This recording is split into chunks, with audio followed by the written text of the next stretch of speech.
water.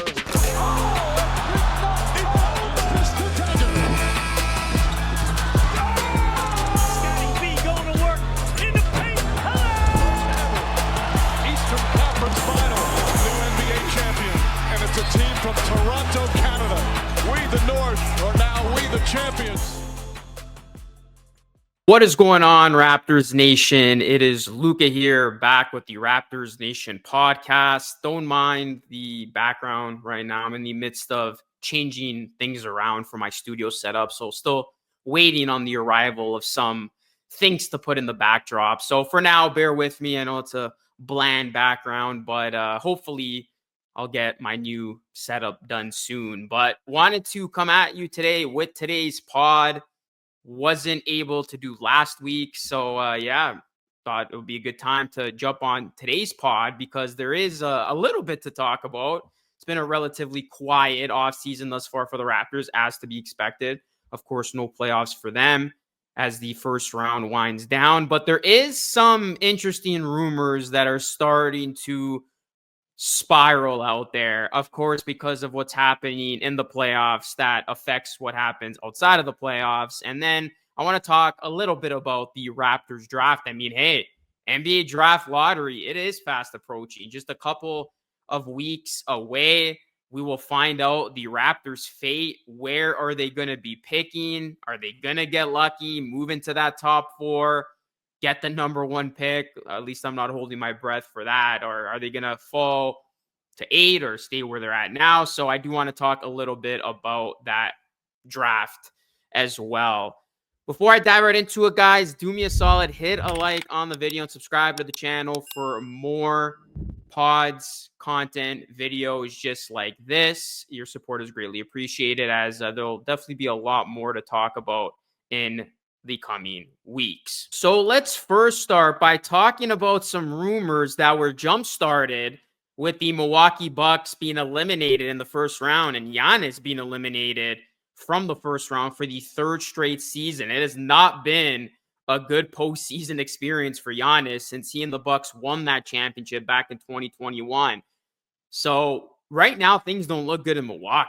Damian Lillard just tore his Achilles. We don't know when he's going to be back. I mean, he's up there in age. Of course, was dealing with the scary blood clot issue. I'm happy that went well. But now tearing his Achilles doesn't look good for him. There's so many holes on this Bucks roster. Giannis, he's still in his prime. He's 30 years old. Can make an argument his best basketball or some of his best basketball is still in front of him. So can Milwaukee decide to open things up when talking about trading Giannis and try to get a haul back for him to jumpstart their franchise's next chapter? Because right now, Milwaukee is not really a pathway for them to get better. They've plateaued. I really thought Dame and Giannis were going to at least give this team a chance in the East, but it's just been disappointment after disappointment. So it could signal the end of Giannis's time in Milwaukee. Both sides are going to meet, obviously see what's going to happen from here on out. But if the Bucks make Giannis available, because that's the only way Giannis would go anywhere, he is still under contract for a few more seasons, which team can come to the forefront and overwhelm the Bucks with a really nice offer and get Giannis?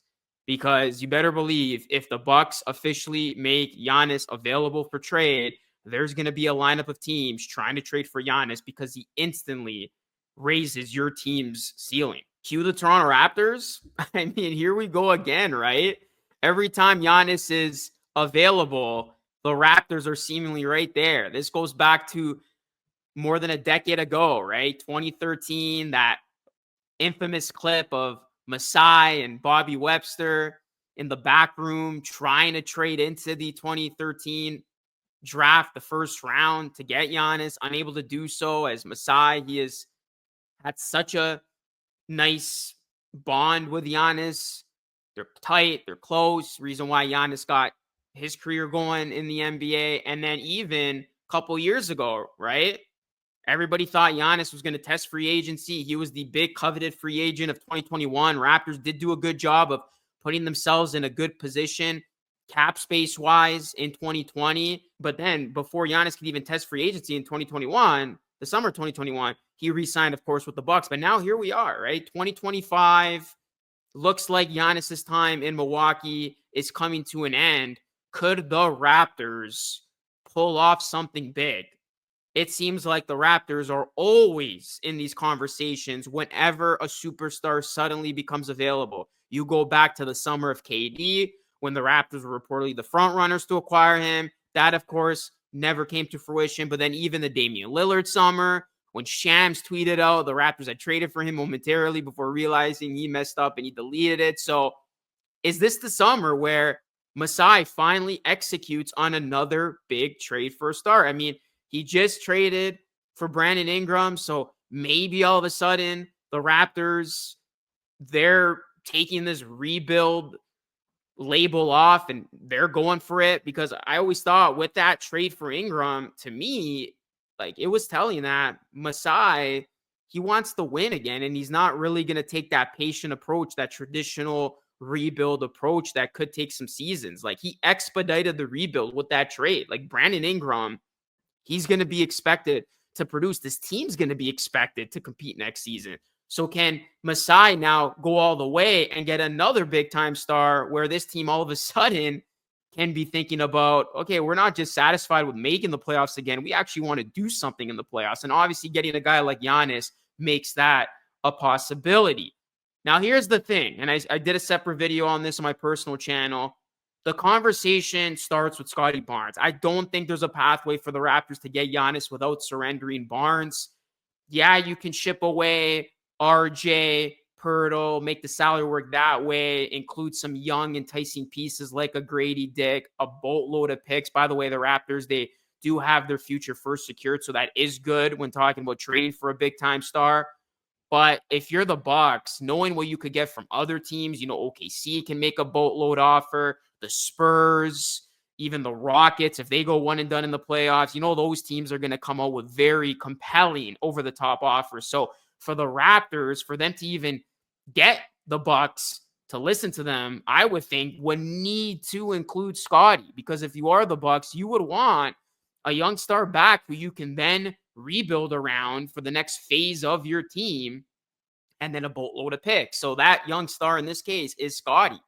But then that begs the question, would the Raptors be willing to do that when considering the fact that they weren't willing to include Scottie for Kevin Durant a few seasons ago? Because if they were willing to trade Scottie, KD would have been a Raptor. And then obviously reports coming out suggesting that the Raptors, they're sold on Barnes being the face of their franchise. They have no interest in trading him. So why would that change now? Well, here's the thing. That was a few seasons ago. We're fast forwarded now where Scottie's entering his 5th season, and he is coming off a underwhelming offensive season when compared to last season. Defensively, stand out, stellar. He's going to bring it. Excellent defender, but offensively didn't take the jumps you wanted to see. I know he was injured a couple of times, and also the circumstances of the Raptors not being in a winning situation hurt that, where he had to be playing with different guys almost every single game.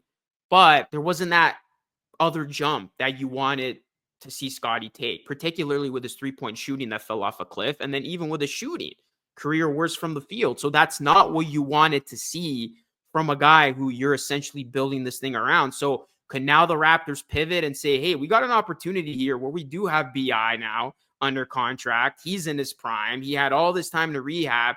Can we go after a big fish? Can we go after a big star, pair him with BI? And do we think we have enough to really make some noise in the Eastern Conference? Would we be willing to part ways with Scottie to make that happen? And it is interesting because let's just say the Raptors trade Scottie without giving up RJ, and you do like Scottie, Abaji, Grady, and a boatload of picks. You're looking at Emmanuel Quickley, RJ Barrett, Brandon Ingram, Giannis, and Jakob Poeltl. What then some of that depth that we know is going to be there with Jacoby Walter, who showed a lot of good things. Jamal Shed. You would have to get a few more bench pieces if you really want to go for it. But hey, can that team compete in the East? That if Milwaukee's going the other way, we don't know how Boston's going to look, right? Like Shams just reported they're going to go through some changes with their roster under the new CBA stuff. Like, is there an opportunity there to take a giant leap forward? I think even regardless of a trade, there's an opportunity there. But could Masai be thinking, like, if we pull this off, like, we're back to talking about, hey, we can get back to the NBA Finals? That is pretty interesting.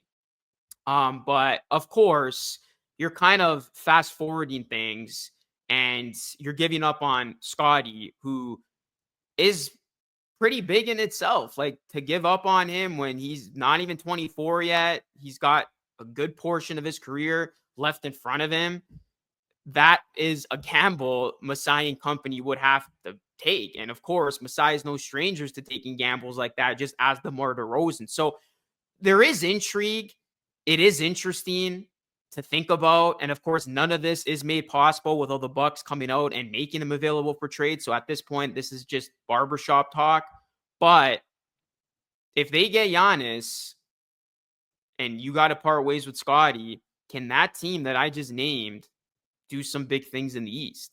Potentially, like BI and Giannis, right? Giannis kind of needs that second fiddle guy, and BI would be a perfect fit in that regard. I don't think all three of them would even work, to be honest, if you are able to keep Scotty somehow. If Scotty, Giannis, and BI, I think it would come down to, would the Raptors be willing to trade Scotty? Yes or no? Would you be willing to trade Scotty? Yes or no for Giannis? Let me know in the comments down below. So listen, I think there's some intrigue here because the Raptors, they've always coveted Giannis. That is no secret. That is one guy who has been on the radar. And you better believe if he's made available, Masai's going to be a part of those conversations. So, yeah, we'll see how it plays out. Again, you got to beat out other teams. There's going to be some very compelling offers if Giannis is on the trade block.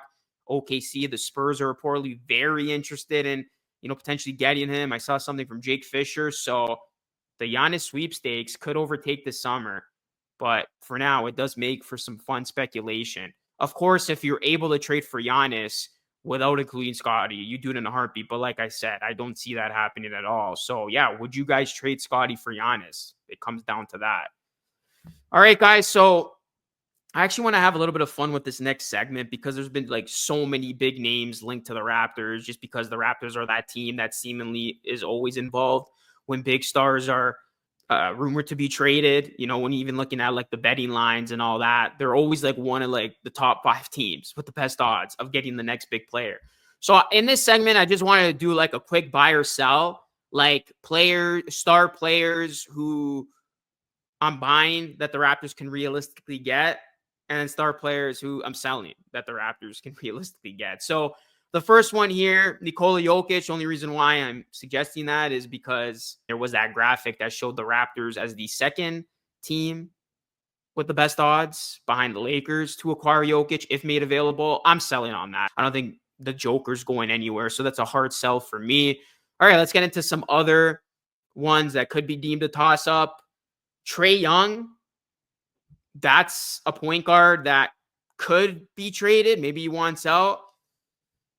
I'm going to go sell. I don't think the Raptors would be trying to go for a star point guard unless they're very out on Emmanuel Quickley. And I don't think they're at that point yet. I know Quickley, they wanted to see a lot more from him this past season, dealt with a ton of injuries, which isn't good. But I think they're going to give him a little bit of a leash before they totally give up on him and go after a star guard. So Trae, I don't see Atlanta even trading him. I think he said he even wants to be there. So I don't see that being a situation of like Atlanta shopping Trae. I think Atlanta does need to improve their roster, but they'll do it in other ways. Another big one is LaMelo Ball, which could be, I think it's more likely than Trae. I think he could get traded because the Hornets are a mess right now. It's like they're a team that always sucks. They get these good draft picks, but they just can't put it together. But based on what I just said, like I just don't see the Raptors pivoting entirely out of Quickley because they would need to use his contract to trade for one of these guys. So I'm actually selling on that as well. The next one, Kevin Durant. It's almost a foregone conclusion. He's going to be traded this summer. I think that ship has sailed, though, for the Raptors. They had a chance to get him a couple seasons ago. Weren't willing to include Scotty. I think now it doesn't make sense. He's older. KD's best scenario is to join an already complete team where he can put him over the top, similar to what he did when he joined the Warriors, who are already a championship team. So I think for him, that's his ideal scenario. Maybe he joins the Wolves or the Mavericks, right? That are like that KD away from getting to a championship. So I'm selling on the KD stuff. It doesn't make sense at this point. If KD was going to be a Raptor, it would have already happened. And then the other one is Giannis. And honestly, that's the one I'm buying. Out of all these crazy rumors, stars linked to the Raptors, all that, I'm just talking about the big names here. Obviously, not talking about like role players, stuff like that. Although the Raptors are not going to be able to do anything with their cap space situation. So basically, if the Raptors do something of significance, it's going to come via the trade. That's the one I'm buying with Giannis. I am, because there's history there with Masai and Giannis, the Raptors. That's one guy who they've always had on their radar. We'll see what happens with the draft. That could change things. Masai, you know how much he loves Giannis. So that's the one I'm buying, genuinely. The rest, like, I think it's just all talk. Oh, and then the last one, actually, before I forget here, Ja Morant. That was another guy linked to the Raptors. I'm selling on that. And to be honest, I don't want Ja. I don't think he's that type of move the needle player. And I think he'd be more of a distraction to this team. I know there's like the linkage there of like Darko used to be on that coaching staff, but I don't see John selling that, nor would I want to see it, if I'm being perfectly honest. So that is the little buy and sell edition of Raptors being linked to stars ahead of this offseason. And now let's conclude with some draft talk. So I think right now, like, if we're under the notion that the Raptors are going to stay where they're at or even fall to number 8, I think they're going to go big. That's what my gut is telling me. And that's just the obvious, too. If you just look at what this team needs, and Masai hinting at it, I do think the Raptors are going to go big if they end up 7 or 8. And then it becomes a question of which big are they going to take? The two that they have been most linked to, Malawak of Duke, and then Queen of Maryland. And I think from that, like, it just comes down to what the Raptors value more, like defensive upside, offensive upside. I think the Raptors are also going to be drafting a big here based on a guy who they see as their future center, like post Jakob Poeltl. Because obviously this player, this backup big coming in, is going to be penciled in as the backup big for next season. And then you're kind of looking at him like, hey, can this guy realistically be our center for the future once Poeltl's time here is done? So I think that's where they're drafting from. And it's a little bit interesting too, because like the Raptors typically go a big towards like later in the draft. So for them to take a big with this high of a pick would be a little bit interesting, but it's what they need. It really is what they need. Like some of the forwards, guards that would be available at this spot, I feel like you would just clutter that room even more. Like, you got to go based on need here if you're the Raptors, and it's center. Like, you need a backup big. We saw how big of an issue that was, especially when they traded Kelly Olynyk in that deal to get Brandon Ingram. You know, I know Orlando Robinson had some good moments, but you can tell, like, this team always needed that depth behind Poeltl. And even when he went down, how much they were affected by it. So they need a big. And yeah, Queen, I think he's a very intriguing center just because of the playmaking ability. You know, he's got a really good read for like just making the right passes, decision making. He can finish around the rim. But then defensively, he's like a very big unknown, but you kind of know like he's not going to be the guy who's anchoring your defense. Like defensively, I think he's limited. Like, he's not that rim protector. So you're really taking Queen if you're sold by the idea that like he can be very fun and very effective offensively, especially under Darko Rajakovic in that second unit. And then Malawak's more like, we need defense. Like, we need a defensive center who's going to come in, really impact the game with his defensive instincts, ultimate rim protector. Because like Malawak, he's got such a high defensive ceiling, where offensively he's very limited, right? He still has to make a lot of development with that area of his game. Whereas Queen, he's arguably the best offensive skilled big in this draft, right? And then his 3-point shooting is weak, so he's got to develop that. But it just comes down to, yeah, what the Raptors value more and who they kind of see as part of this long-term process of one day even being the center that can step into a starter's role.